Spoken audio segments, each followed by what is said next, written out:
the house. It does. You have the walkway going straight up to the house, and then you have these strange little shrubbery there in front of the house.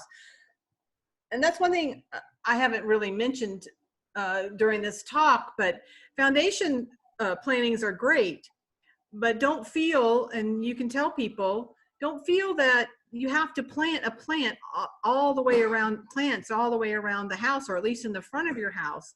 If you have a beautiful brick home and the brick goes all the way down to the ground, you don't necessarily have to cover that brick up totally with plantings.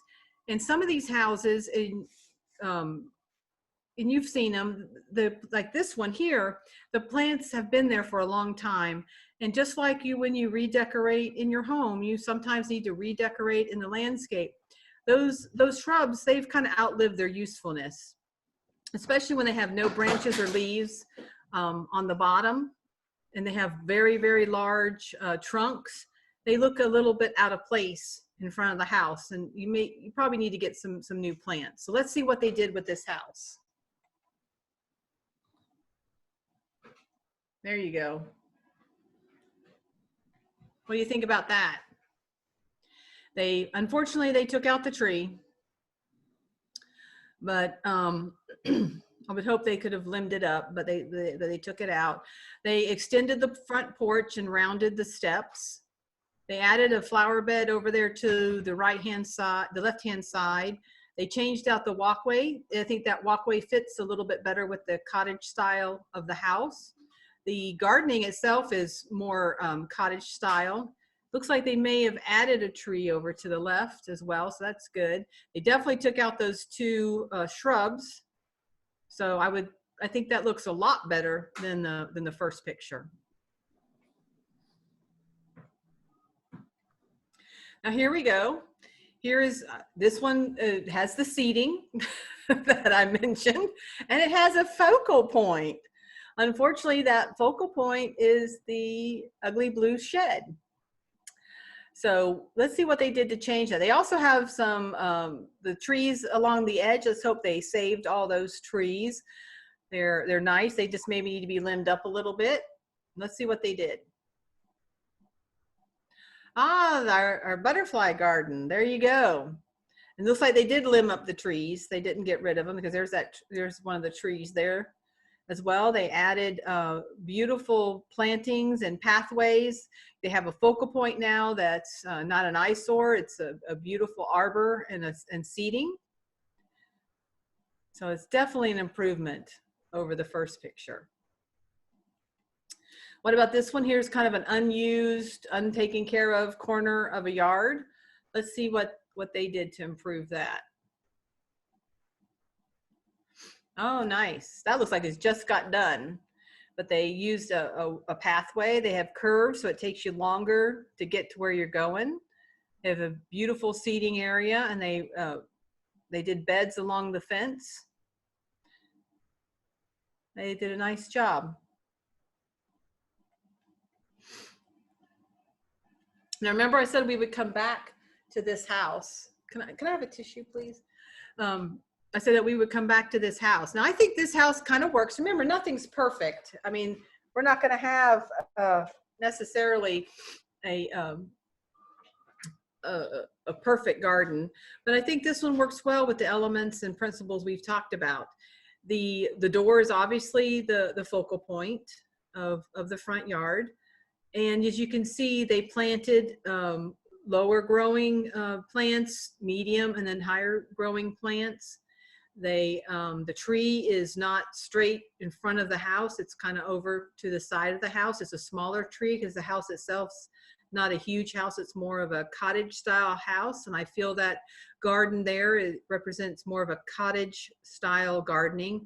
Now, I don't quite know about the mailbox where it is, but maybe they needed to have it there. So we're going to go with that one, but I would have painted it blue as well to match the trim on the house and the trim on the door as well. Now, what about this one? This is our first picture before we started class. Now let's take a look at this this picture. The trees in the backyard there, they're tall like the house. The house is over, you know, it's 2 stories tall. It could take some of those tall trees. As you can see, the pink flower beds are probably, I'm going to say, impatiens. You can see that there's repeats throughout the landscape. It's there in the foreground on the back left, and then if you look next to the edge of the house on the right, you can see there's another pink flower bed as well. So that kind of gives you unity throughout the landscape. They have a nice little bird bath and statuette on the patio. I like that they have the ivy growing over the retaining wall to kind of soften that area. It looks like, I'm not sure if that's hosta over here. It's probably shaded enough to it. Now, I might have added a few more larger beds to get rid of some of the lawn. It looks like they're using the lawn as the pathway throughout the yard, that's absolutely fine. They've used some containers as well on the patio to add interest on the patio. So I think, and they've limbed up the trees so that you don't feel so enclosed. I think they did a nice job with this. I love the daylilies on the bottom right. They did a nice job with this. But most important, you want to have fun in your yard. These are my granddaughters. They're older now, and I have 5 more grandchildren. No, 6 more grandchildren. But you want to always have your favorites in your garden, and that way so you can enjoy your garden. Let's review a little bit. You want your landscape design to be aesthetically pleasing, but functional. That's very important. And when you talk to people about landscape, you want to stress that it needs to be functional. And you need that site analysis. What is it you want to get out of the garden? And what is it that you can and cannot change about the landscape? Then, of course, use those principles and elements of design to achieve that harmony that's so important between nature and structure. So you put it into pretty concise terms. And best of all, just enjoy it. Mm-hmm. All right, that's it. Thank you. Thank you, Stephanie. Wow. I didn't know what was going to happen when the internet went out, but it came back, I think, and everybody was able to finish. So that was pretty good. Does anybody want to push their space button and ask a question? Last few minutes here. Great presentation. Thanks so much. Oh, we got almost. Thank you, Stephanie. That was wonderful. Oh, thank you. Appreciate it. Thanks, Sherry. Yeah. Yeah, I might have to store this in 2 parts. Maybe I can learn how to connect it. Oh, that'd be good. Yeah, it probably can be done. So I have a question. There's a question. Can you hear me okay? Yes. Okay, I was using the space button, haven't done that before. So we have found some, so in our backyard, we have 2 big evergreen trees, so very shaded. So I wanted to do like a little shade area under the trees. And I was reading in the landscape design book that if you're going to put like the stones down, you should maybe put gravel or something down on the ground first to kind of help stabilize it. Do we need to do that, or can we just put the stones just right on the ground if it's level? Well, what we did when we put our stones in, we did kind of dig up a little bit as we went to and added a little bit of sand. Didn't we add sand? We added sand. We added sand instead of gravel to stabilize and even out the stones. And we did use a level to make sure that they were even. With each stone that we put down, we would use a level, but we just use sand. Now, yeah, because we have chert here, so you don't want to dig too deep, especially now. You're not digging how far under the trees are you digging the path? Oh no, we won't really be digging. It's a nice flat area. I just don't know if we needed to stabilize, well, you need to clear out whatever plant material is on the ground right now, and that's when I'd add the sand to because you want those stones in the ground just a little bit. Okay, great. The level's a great idea. We'll do that. Thank No, you. definitely a level, because your art, as much as I like to think it, my eye is not that good. Now, your evergreens are, you said they're evergreens? Yes. Yeah.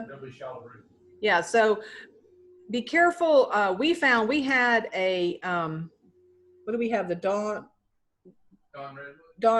redwood in our front yard? Is that a redwood in the front yard? Oh, no, that's red cedar. Red cedar in our front yard.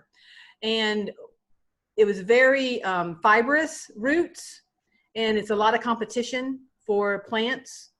So we ended up putting, They saw the picture.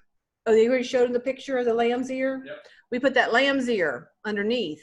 And no, it never did bloom because it was in shade. The light color of the lamb's ear really lightened up the area. And it didn't seem to, it doesn't need as much water, so it didn't compete so much with the roots of the tree, especially with evergreens, because sometimes those are real fibrous roots, and they'll suck up the water before your plants can. Okay, great. Thank you so much. You're welcome. I'm looking at you. I'm not looking off to the side. I'm looking at you. Anybody else have any questions? Okay, if not, thanks again to Stephanie, and You're welcome. great presentation. That's what everyone's saying. Thank you. Especially enjoy the before and after pictures. Those are great. Yeah, great information. Lots of good information. So one more week next year. Shirley? She's breaking up. Shirley, did My you have? space bar is not working, and neither is Alt A. I don't know what's going on, but Oh. I said I'd like Nettie's comment that she likes the fact that a landscape is always static, because then her mistakes won't be permanent. Uh-huh. So true, I- right? I Oh, agree with that. Mike and I have made many, many mistakes. And that's how you learn. That's how you learn. You just hope they're not expensive mistakes. Like we put our lighting in, we forgot totally about lighting when we were putting in all our beds and pathways. We had to go back and put lighting in, and that was not fun. So definitely learn from your mistakes.